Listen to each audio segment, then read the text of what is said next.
சங்கீதம் 2. ஜாதிகள் கொந்தளித்து ஜனங்கள் விருதா காரியத்தை சிந்திப்பானேன். கர்த்தருக்கு விரோதமாகவும் அவர் அபிஷேகம் பண்ணினவருக்கு விரோதமாகவும் பூமியின் ராஜாக்கள் எழும்பி நின்று அதிகாரிகள் ஏகமாய் ஆலோசனை பண்ணி அவர்கள் கட்டுகளை அறுத்து அவர்கள் கயிறுகளை நம்மை விட்டு எறிந்து போடுவோம் என்கிறார்கள். பரலோகத்தில் வீற்றிருக்கிறவர் நகைப்பார், ஆண்டவர் அவர்களை இகழுவார். அப்பொழுது அவர் தமது கோபத்திலே அவர்களோடே பேசி தமது உக்கிரத்திலே அவர்களை கலங்க பண்ணுவார். நான் என்னுடைய பரிசுத்த பர்வதமாகிய சீயோன் மீதில் என்னுடைய ராஜாவை அபிஷேகம் பண்ணி வைத்தேன் என்றார்.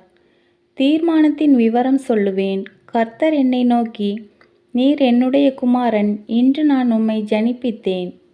என்னை கேளும், அப்பொழுது ஜாதிகளை உமக்கு சுதந்திரமாகவும் பூமியின் எல்லைகளை உமக்கு சொந்தமாகவும் கொடுப்பேன். இருப்பு கோலால் அவர்களை நொறுக்கி குயக்களத்தைப் போல் அவர்களை உடைத்து போடுவீர் என்று சொன்னார். இப்போதும் ராஜாக்களே உணர்வடையுங்கள், பூமியின் நியாயாதிபதிகளே எச்சரிக்கையாயிருங்கள்.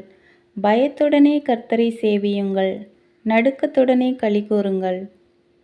குமாரன் கோபம் கொள்ளாமலும் நீங்கள் வழியிலே அழியாமலும் இருக்கும்படிக்கு அவரை முத்தம் செய்யுங்கள்.